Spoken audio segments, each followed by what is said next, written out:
Assalamualaikum warahmatullahi wabarakatuh. Selamat berjumpa kembali dengan kami di kanal YouTube 1001 Ide. Pada video kali ini kita akan membahas mata pelajaran Ilmu Pengetahuan Alam atau IPA kelas 8. Halamannya adalah halaman 66 sampai dengan halaman 7. Yang akan kita bahas adalah kurikulum 2013, revisi 2017. Halaman ini termasuk ke dalam bab 1 yaitu gerak benda dan makhluk hidup di lingkungan sekitar. Yang akan kita bahas adalah untuk semester yang pertama. Namun sebelum lanjut pada video pembahasan, kami mengucapkan terima kasih atas dukungannya terhadap perkembangan channel ini, yaitu dengan menekan tombol subscribe. Bagi yang belum, silahkan tekan tombol subscribe-nya dan tak lupa aktifkan tombol notifikasinya untuk mendapatkan informasi terbaru dari channel ini. Silahkan buka bukunya pada halaman 66 pada bagian uji kompetensi. Petunjuknya untuk yang A, pilihlah salah satu jawaban yang paling tepat. Nomor 1, fungsi sistem rangka antara lain melindungi organ internal.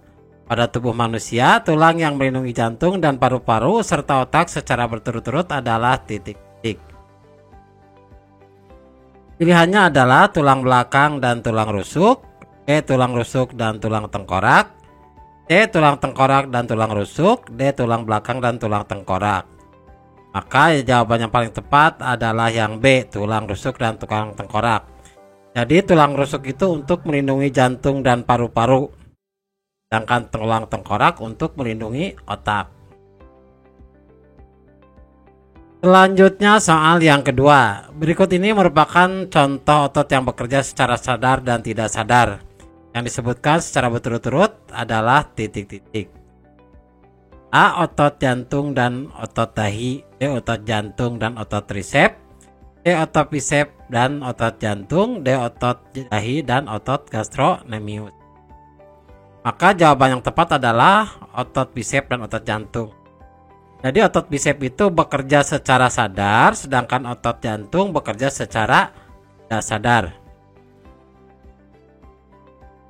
Soal nomor 3. Tipe persendian yang terdapat pada rahang adalah titik-titik. Pilihannya A. Sendi putar, A. Sendi geser, B. Sendi putar, C. Sendi pelana, dan D. Sendi engsel. Jawaban yang tepat adalah D. Sendi engsel.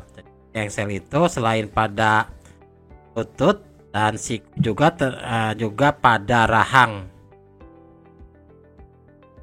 Soal nomor 4. Gerak tumbuhan yang memerlukan rangsang berupa perubahan kadar air di dalam sel, sehingga terjadi pengerutan yang tidak merata disebut gerak titik-titik. A. Nasti, B. esionom, C. tropisme, dan D. higroskopi. Jawabannya adalah D. higroskopi. Higroskopi itu dimana ada perubahan kadar air di dalam selnya. Soal nomor 5. Contoh gerak tumbuhan berikut yang bukan merupakan contoh dari gerak nasti adalah. Jadi perhatikan petunjuknya itu bukan. Jadi bukan gerak nasti. Pilihannya A. Mekarnya bunga pukul 4, B. Gerak penutupnya daun putri malu, C. Menguncupnya daun tumbuhan leguminosae, dan D. Merekahnya kulit buah-buahan yang sudah kering pada tumbuhan polong-polongan. Jadi gerakan nasti itu gerakan yang menutup pada satu arah. Maka jawabannya yang tepat adalah D. Merekahnya kulit buah-buahan yang sudah kering pada tumbuhan polong-polongan. Soal nomor 6. Perhatikan pernyataan di bawah ini. 1. Sebagian besar ikan memiliki bentuk tubuh torpedo. 2. Ikan dan sirip ikan berfungsi untuk menahan laju air.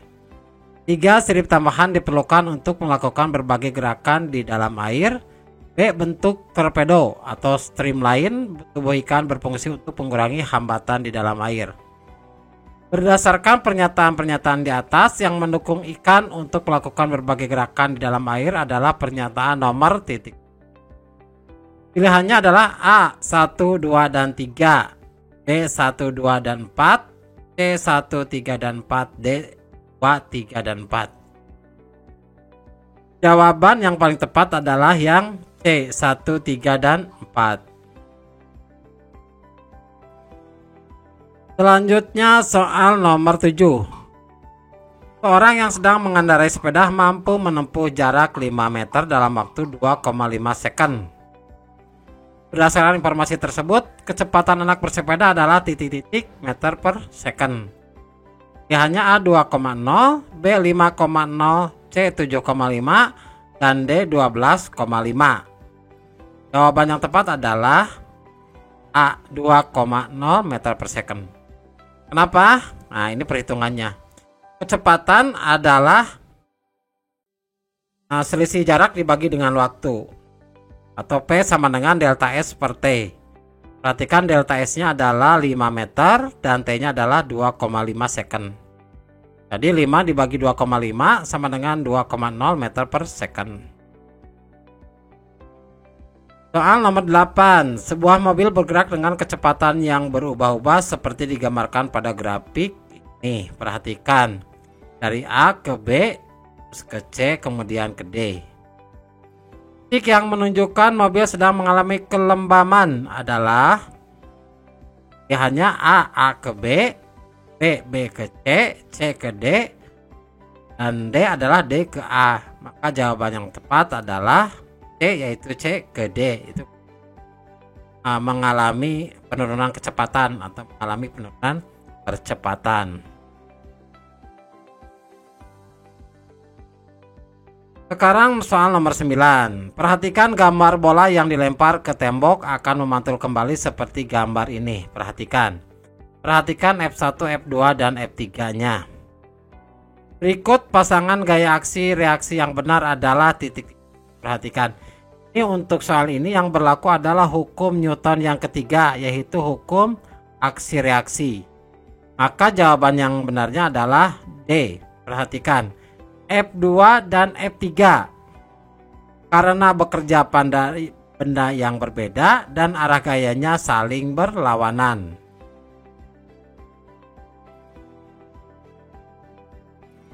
Soal nomor 10.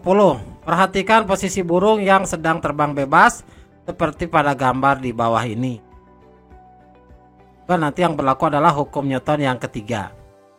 Saat terbang di udara, burung tersebut menerapkan hukum ketiga Newton dengan cara memanfaatkan sifat gesekan udara. Berdasarkan fakta tersebut, maka perbandingan besar gaya aksi dan reaksi antara burung dengan udara yang benar adalah titik. Ini ada pilihannya A sama sehingga burung dapat melayang di udara, B sama sehingga burung dapat terbang dengan stabil di udara, C sama karena gaya yang dimilikinya melebihi gaya gesekan udara maka burung dapat maju ke depan. Dia berbeda karena gaya yang dimilikinya lebih kecil dari gaya gesekan udara sehingga burung dapat maju ke depan. Maka jawaban yang tepat adalah C, sama. Besar gaya aksi dan reaksinya adalah sama.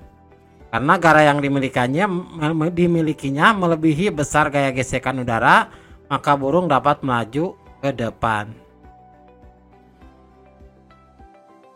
Selanjutnya pada halaman 69, jawablah dengan benar pertanyaan berikut. Perhatikan gambar ketiga jenis otot manusia berikut ini. Ini ada bagian gambar A, gambar B dengan gambar C untuk gambar dari jenis otot manusia. Jelaskan nama masing-masing otot tersebut dan lokasinya dalam tubuh manusia, serta sebutkan satu ciri yang nampak dari otot tersebut. Yang A, kita lihat yang A, nama ototnya adalah otot rangka. Lokasi ototnya melekat pada tulang sehingga tulang dapat bergerak. Ciri-cirinya memiliki garis-garis melintang sehingga otot ini disebut dengan otot duri. Kemudian perhatikan yang B. Yang B adalah namanya adalah otot jantung. Lokasi ototnya di jantung. Ciri-cirinya memiliki garis-garis seperti otot rangka. Perhatikan yang C. Yang C adalah nama ototnya otot polos. Lokasi ototnya organ dalam manusia. Itu ada di dinding lambung, usus halus, di rahim, dan di tempat yang lainnya. Ciri-cirinya, nah ini untuk polos ini tidak bergaris-garis dan berbentuk gelendong.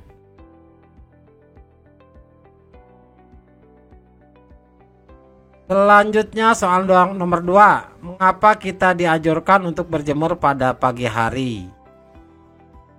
Ini jawabannya adalah berjemur di bawah matahari pagi dapat membantu tubuh untuk mengubah provitamin D yang terdapat pada jaringan kulit menjadi vitamin D yang diperlukan tubuh dalam proses pengerasan tulang. Soal nomor 3. Jelaskan perbedaan prinsip gerak yang dilakukan oleh burung, ikan, dan kuda berdasarkan bentuk tubuhnya. Perhatikan. Yang pertama untuk burung. Jadi burung itu memiliki otot sayap yang kuat dan rangka yang ringan untuk memudahkan saat terbang. Kalau untuk ikan itu memiliki bentuk streamline untuk mengurangi hambatan saat bergerak di dalam air. Streamline itu berbentuk torpedo. Ikan juga memiliki sirip yang memudahkan untuk melakukan manuver di dalam air. Yang ketiga kuda. Kuda itu memiliki otot dan rangka yang kuat untuk berlari di darat. Selanjutnya soal nomor 4. Perhatikan gambar grafik berikut ini. Jadi silakan perhatikan gambar grafiknya. Ini adalah grafik antara jarak di sumbu X dan kecepatan di Y, yaitu kilometer per jam. Silakan perhatikan grafiknya dengan teliti. Berdasarkan gambar di atas, apa yang terjadi pada kecepatan mobil yang berada pada jarak di antara 2,6 km sampai 2,8 km. Perhatikan jaraknya. Ini adalah titik yang berada di garis putus-putus. Di antara putus ini, yang terjadi adalah mobil pada posisi 2,6 km sampai 2,8 km mengalami pertambahan kecepatan atau mengalami percepatan. Pada posisi ini perhatikan kecepatannya bertambah dari 60 ke 80. Selanjutnya pada bagian B, manakah dari gambar A, B, C, D atau E ini yang menunjukkan lintasan gerak mobil balap yang terekam pada grafik di atas? Nah, silakan perhatikan grafiknya. Kita ambil grafiknya seperti ini dan ini adalah gambar lintasannya. Maka jawabannya yang tepat adalah gambar yang A. Penjelasannya perhatikan. Pada posisi 0 sampai dengan 0,3 km mobil mengalami penurunan. Setelah itu mengalami pertambahan kecepatan. Mengalami pertambahan kecepatan. Dari 0,1 sampai 1 km mobil bergerak dengan kecepatan tetap. Perhatikan, ini mobil bergerak dengan kecepatan tetap. Selanjutnya mobil mengalami penurunan kecepatan sampai pada posisi 1,3 dan akan turun sampai posisi. Kemudian naik lagi kecepatannya sampai posisi 1,7, kemudian naik lagi posisinya sampai posisi 1,7 km. Dan selanjutnya bergerak dengan kecepatan tetap sampai pada posisi 2,3 km. Mobil mengalami penurunan kecepatan sampai pada posisi 2,6 km. Nah, dari ke 2,6 sampai dengan 2,8 mengalami peningkatan kecepatan. Setelah itu mobil bergerak dengan kecepatan tetap dengan besar kecepatan sama dengan kecepatan awal. Di gambar yang tepat adalah gambar pada lintasan yang A. Selanjutnya soal nomor 5. Perhatikan gambar di bawah ini. Perhatikan, ini adalah orang yang sedang lari lompat jauh. Seorang pelompat dengan berat W menekan tanah di bawahnya dengan gaya yang besarnya F. Dan sebagai hasilnya ia melambung ke udara. Berapakah besar gaya yang dikerjakan tanah terhadap pelompat? Apakah F tanah ya, F sama dengan W, F lebih besar dari W atau F dari W? Maka jawabannya adalah gaya yang dikerjakan tanah lebih besar dibandingkan dengan W dengan berat loncat menekan ke tanah. Kenapa? Karena peloncat harus mampu mengimbangi gaya beratnya. Sedangkan yang B, berapa pula besar F dibandingkan dengan F gaya tekan ke tanah. Apakah gaya tekan tanahnya lebih besar dibandingkan gaya tekan ke tanah, atau gaya tekan tanahnya lebih kecil dibandingkan gaya tekan dari tanah, atau sama? Maka jawabannya adalah gaya tekan yang dikerjakan tanah itu sama dengan gaya yang diberikan pelompat ke tanah. Kenapa? Karena gaya tekan pada tanah nilainya sama dengan gaya yang diberikan tanah kepada pelompat. Ini berlaku hukum Newton yang ketiga, yaitu gaya aksi dan reaksi. Demikianlah video pembahasan untuk IPA kelas 8 halaman 66 sampai dengan 7. Semoga video dan penjelasan ini bermanfaat. Assalamualaikum warahmatullahi wabarakatuh.